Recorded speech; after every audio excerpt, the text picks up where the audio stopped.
George Trepal was living in Florida in the 80s and worked as a chemist and computer programmer. Nerd! Fucking dork! Nerd alert. Dorcas Amorcus. He was highly intelligent with a strong interest in puzzles and games, which he shared with his wife, Diana. She also had similar interests. She was a chemistry enthusiast. She had become a doctor. They were both accomplished, Dorks. smart people. Mm-hmm. George had a couple hiccups along the way, which we'll get to. One in particular that I found kind of amusing. But for the most part, nerdy, geeky, Dorcas, kept to himself, and his, Mensa homies. Oh, he was in Mensa? Yes, we'll get to Mensa. Oh, God. The couple lived in Alturas, Florida, a small rural community situated between Lakeland and Winter Haven in central Florida. George and Diana were quiet neighbors who mostly kept to themselves and their equally nerdy group of friends. Oh, my God. Can we like them or no? Nope. Oh, okay. I mean, I think Diana's probably fine. I don't think she knew the depths of her husband's depravity, but okay. Yeah. She wasn't implicated in any of this. I don't know if she knew what was going on, but okay. They're not the protagonists of this story. That's for damn sure. Got it. They were known for hosting murder mystery games and belonged to the Mensa Society, which was where they met and fell in love and where they connected with the majority of their friends. Trepal and his nerdy homies enjoyed game nights that often involved creating and solving intricate mysteries, sometimes involving dark or twisted themes. I was a little curious about Mensa. Clearly, I am not a member. I knew it was for smart nerds, but it's a high IQ society that was founded in England in 1946. Its purpose is to create a social and intellectual community for individuals whose IQs fall in the top 2% of the population. So they don't have to be friends with our dumbasses. Yeah, exactly. The name Mensa means table in Latin, symbolizing a round table society where members are equals regardless of background, education, or profession. But I love that it's no, it's Mensa, it's table, it's everyone gets a seat at the table, but you have to take a standardized intelligence test administered by Mensa to submit prior evidence of qualifying IQ score to get in. So they can't let dum-dums in. No. That would defeat the whole purpose. I just found that funny. I think it's funny that they chose their name based on a word in a dead language. Yeah. But it's Latin, so it sounds really smart. Yeah, right. Beyond just providing a social network, Mensa organizes intellectual events, lectures, workshops, puzzle competitions, and other activities for members who share a love of learning and intellectual challenges. So it's a smart club for dorks. I want to be in Mensa. We can't. I know. We can't be in Mensa. If there was a Mensa for people who knew a lot about cats...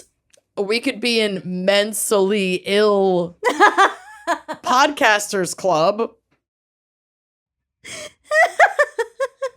Dave Ryan of the Dave Ryan in the Morning Show is a Mensa member. What? That's not true. I saw it's on his Instagram. That has got to be a joke. I don't think it is. I believe it. You think Dave Ryan of KDWB is in Mensa? It's on his Instagram. Dave Ryan Mensa. You should have asked him yesterday. He wasn't there. Oh. He wasn't there. Morning radio host, author, motorcycles, pilot, magic, ukulele, dad, Mensa. He also capitalized it as if it's an acronym. About Dave Ryan from the website. It says, did you know that Dave Ryan is a member of the High IQ Society Mensa? If not, just stick around for 5 minutes and he'll mention it again. He's very proud of it. But he capitalized it. It's not an acronym. What? So fucking what? That's the clue. I love that you're going to be a Dave Ryan Mensa truther, as if any of that matters. He's in Mensa. I'm texting Fallon. No, you're not, because I did not share your number with her. Or her number with you. Okay. Okay. Either way, maybe Dave Ryan knew this guy in the 80s. Who knows? We'll find out. So George and his wife Diana were quiet, intellectual. They preferred a low-key lifestyle and kept to themselves. And like this, when we say rural community, like rural community, like the closest neighbor, they had a next door neighbor, and then it was like miles before there were other houses. So okay, that paints a picture. Like grow your own food rural. Not necessarily grow your own food rural, but rural enough that you're driving a significant distance to get to a grocery store. Like this will become relevant shortly, but like even their mail, like they lived in a certain town, but when you addressed letters to them, it was a different town because that's where you would have to go pick up your mail. Like the post office, like the post person doesn't even come deliver your mail at your house. Or it was like under the umbrella of another town's postal system because their town was so small that this other town just like took care of it. And it's weird. It's a small community. In Central Florida? Yeah. Oh, okay. Central Florida is weird. I've driven through it. It's weird. I guess I just don't think of it as terribly rural. It is really rural, but that's because we've only really been to like Miami, Tampa, Orlando. But when you're outstate, it's rural. Okay.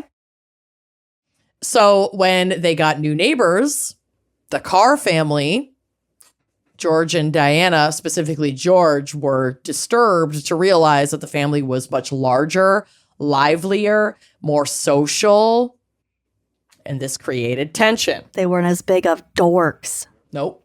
Wow. The Carrs had recently moved into the house next door, and their noise and activity levels irritated George. Peggy Carr, in particular, had children and stepchildren who often played loud music, argued, and generally disrupted the quiet neighborhood atmosphere that George valued. The clash in personalities and living styles, along with what appeared to be a lack of compatibility in expectations for noise and behavior, fueled George Trepal's disdain for the family. So they were a loud, socially adept family, and he didn't like it. He didn't like it. They started the way that uppity neighbors do. They were filing complaints with the county. They were making noise complaints to police. I also saw a report that said Peggy's husband, Pye, who we'll get to, P-Y-E, it's a nickname. Pye Carr. George had suspected he was like building a structure or something on the land, and George was trying to pull some bullshit that's like, you don't have permits, you don't have this. He's just trying to be a nuisance because he's annoyed by this family. Yeah. But when this tactic didn't do the trick, frustrations escalated to the point where George Trepal took extreme and lethal action. In 1988, Trepal's neighbors, the Carr family, began experiencing severe and unexplained health issues shortly after receiving a mysterious, threatening note.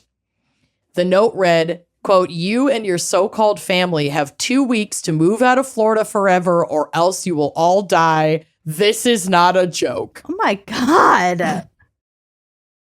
Okay, guy. The letter, this is where this is relevant. The letter was postmarked in nearby Bartow, Florida. Even though the Carr home was in Alturas, the letter correctly listed their mailing address as being in Bartow, Florida. The Carr and Trepal homes, both in Alturas, had Bartow mailing addresses because they got their mail on the Bartow post office route. That's something really, only George would kind of know. George Trepal would know this fact, but a random assailant likely wouldn't. A few months after getting the threatening note, Peggy Carr began to show symptoms of an unknown illness, including nausea, pain in her chest and extremities, and difficulty breathing. She was admitted to Bartow Memorial Hospital and stayed for 3 days. When she was released and went back home, her symptoms worsened.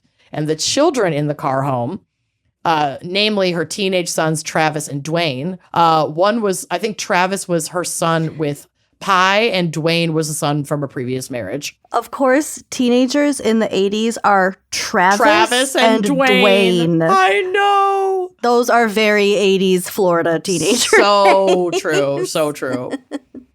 Travis and Dwayne, sons of Peggy and Pi. Peg and Pi. Peg and Pi. And there were other kids in the house. They had children together, and I believe they both had children from previous marriages. And Travis and Dwayne started getting sick as well. On October 30th, 1988, Peggy, Travis, and Dwayne were all admitted to Winter Haven Hospital. The treating neurologist, Dr. Richard Hostler, suspected thallium poisoning. Oh. Or is it thallium or thallium, or is it tomato? I don't know. I feel like I've heard it both thallium. ways. Who knows? Within 24 hours, lab tests confirmed the presence of thallium in Peggy's tissues. Despite treatment, so like they were able to narrow it down, figure out that it was thallium poisoning, but they were like there wasn't a whole lot they could do about it because her condition was really advanced. It was bad. And like, how do you even flush that out? Like transfusions and shit? I guess. I mean, they were able to give successful treatment to the boys, but they tried to treat Peggy, but her condition deteriorated. And within a week, she lapsed into a coma from which she never awoke. Ooh. She died on March 3rd, 1989. Her son, Dwayne, remained hospitalized for 2 months, and Travis, her son, was in the hospital for 6 months. Oh, my God. Both eventually recovered, thank God, but it was bad. Bad. Tests revealed the presence of thallium not only in Travis and Dwayne, but also in Peggy's husband, Pi, and his daughter, Galena. Also, his granddaughter, Casey, all of whom lived with Pi and Peggy. So there were a lot of, like, kids from different marriages, grandkids. It was, it was a big property, big family, all living together.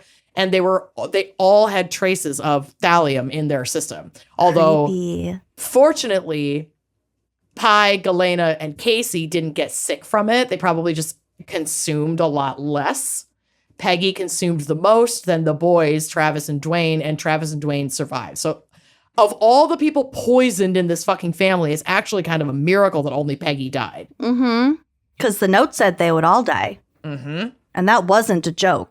It was not a joke, as the note also said. Thallium poisoning is relatively rare, which made it challenging for doctors to treat at the time. Thallium poisoning is highly toxic and can cause a range of severe symptoms, often worsening over time due to thallium's tendency to accumulate in the body. So if you drink it or eat it or consume it once, it's not like arsenic. You're not going to immediately get sick right away. Like, it has to build up a little bit in your system. Key symptoms, just in case you experience any of these, maybe get checked for thallium, include gastrointestinal symptoms like nausea, vomiting, abdominal pain, and diarrhea. So check. Tag yourself. Neurological symptoms. As the poisoning progresses, thallium affects the nervous system, leading to numbness, tingling, muscle weakness, confusion, seizures, and in severe cases, coma, like Peggy. It's so sad because, like, something I read was that Peggy had been sick for a little while. She was working as a waitress at like a local diner, and she went in for her shift, and she got so sick by the end of her shift that she took herself to the hospital. She thought she was having a heart attack. So she was probably experiencing some of these symptoms that we'll get to. But yeah, and then a few months later, she fucking died. Not even a few months later, like a few weeks later, she died. Yikes. Hair loss is a symptom. A distinctive symptom of thallium poisoning is significant hair loss, often occurring within a few weeks of exposure. This hair loss is sometimes referred to as thallium fallout. Ew. Yeah, that's fucking scary. That's like some radiation ass shit. Yeah, I don't like that. Cardiovascular and respiratory issues. Severe cases can lead to irregular heartbeats, respiratory distress, and even organ failure. So she was likely experiencing some of that when she brought herself to the ER. Yeah. Psychological symptoms. Victims may also experience mood swings, anxiety, and hallucinations, as well as kidney and liver damage. Thallium is toxic to organs, so prolonged exposure can result in kidney and liver damage, further complicating recovery. So yeah, even if you catch it and you try to treat it, that's probably part of why she was not able to recover. It's because she had so much organ damage from the thallium. Thallium is like an element, right? It's like a metal. Yeah, that would have been smart for me to include. What is thallium? Thallium is a chemical element. It has symbol Ti and atomic number 81. It's a silvery white post-transition metal that is not to be found free in nature. When isolated, thallium resembles tin, but discolors when exposed to air. Okay. It was discovered independently in 1861 in residues of sulfuric acid production. So yeah, it's like a chemical byproduct. Oh, okay. It's like if it's not found in nature, which we makes didn't sense invent it. because our boy George is a fucking chemist. Mm-hmm. Okay. So thallium is also colorless, odorless, and tasteless. It can be easily ingested without detection, making it exceptionally dangerous. Wow. This might be the new way I kill someone. Don't do it. It sounds like an awful way to die. Don't kill that slowly. No, I still think I go with the insulin overdose. Yeah.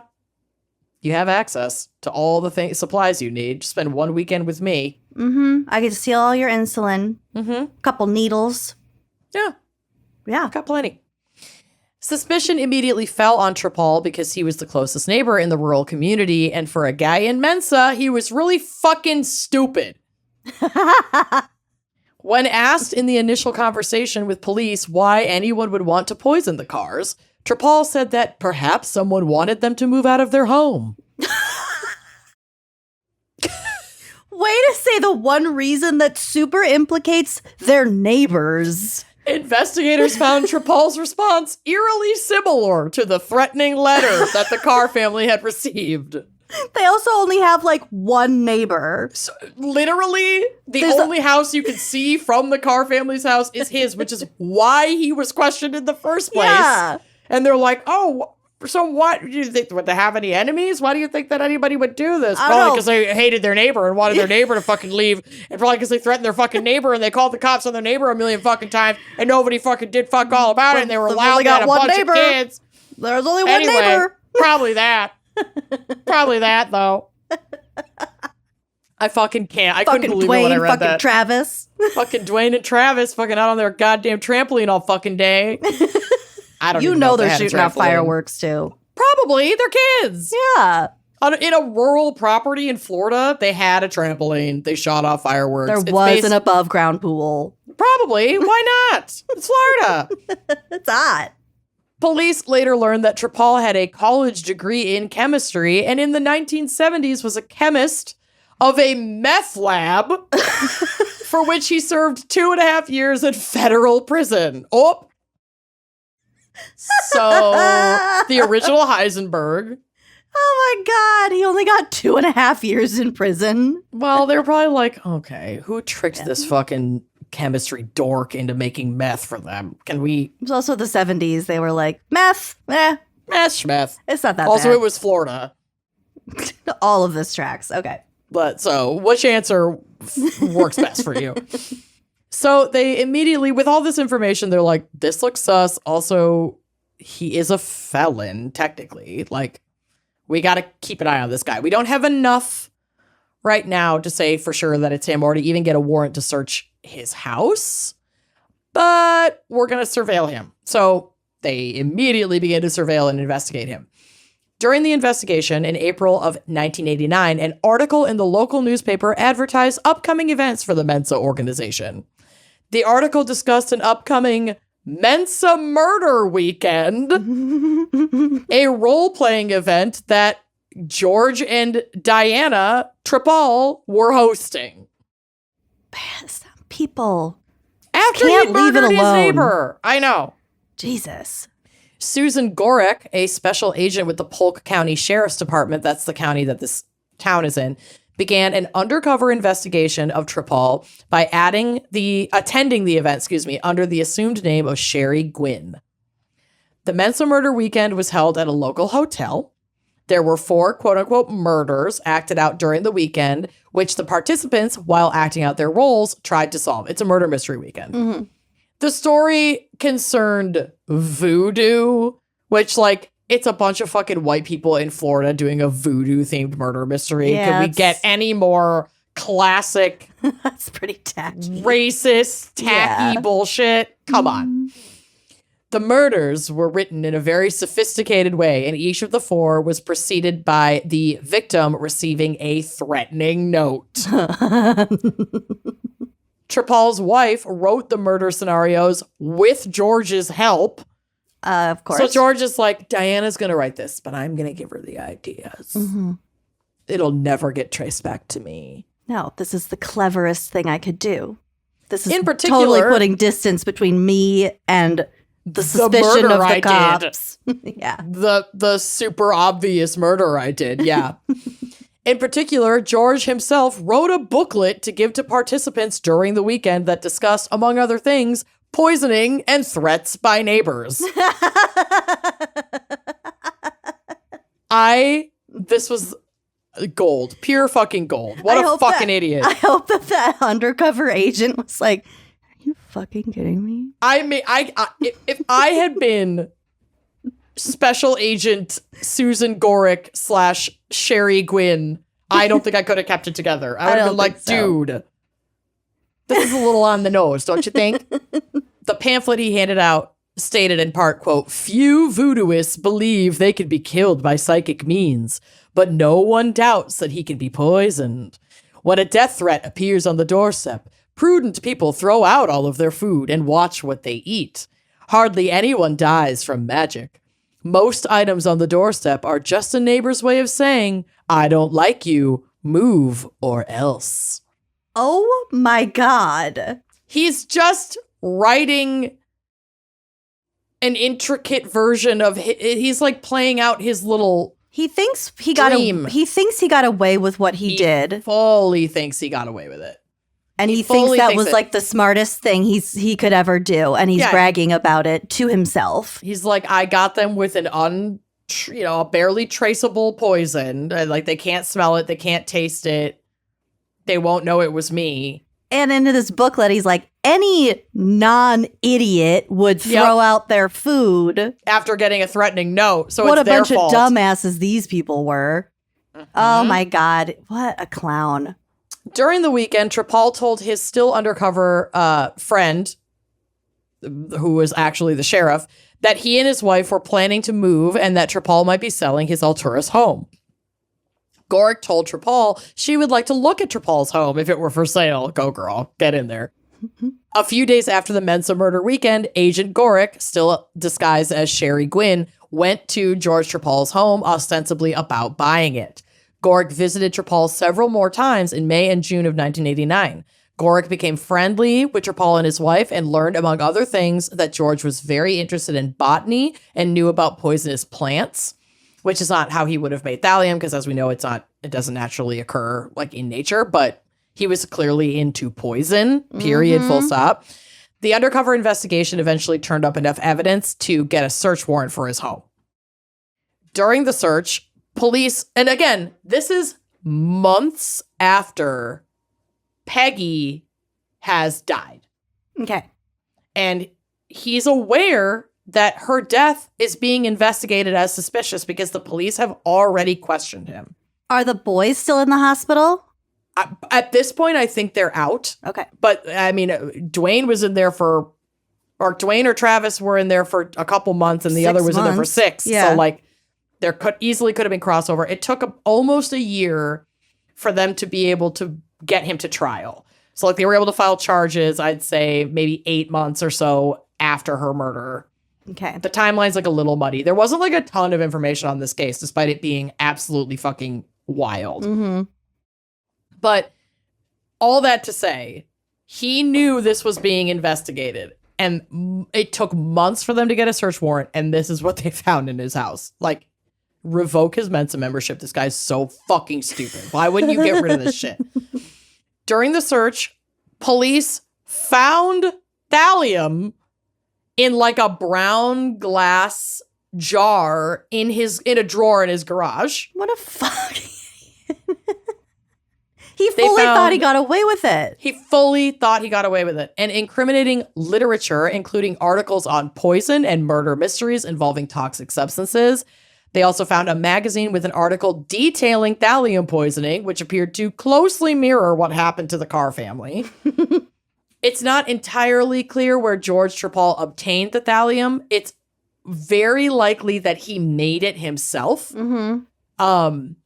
But he also could have had access to suppliers that the general public might not know about it because he worked in chemistry. Yeah. It was also easier in the 80s, just in general, for individuals to get, with scientific backgrounds, to acquire restricted chemicals. Because it was, even at this time, thallium was a highly regulated, heavily restricted chemical because it's so toxic. Mm. But he was still able to either make it himself or acquire it. He could have gotten it through professional networks, chemical suppliers, or possibly old laboratory stock. Thallium was historically used in rodenticides and insecticides, although these uses had largely been discontinued by the time of the Carr poisoning. Again, because it's so toxic and it's like having these things in your house for pests is not safe for the people in your house. Yeah. Trepal's knowledge and expertise in chemistry likely made it possible for him to either locate or synthesize the poison himself for his deadly purposes.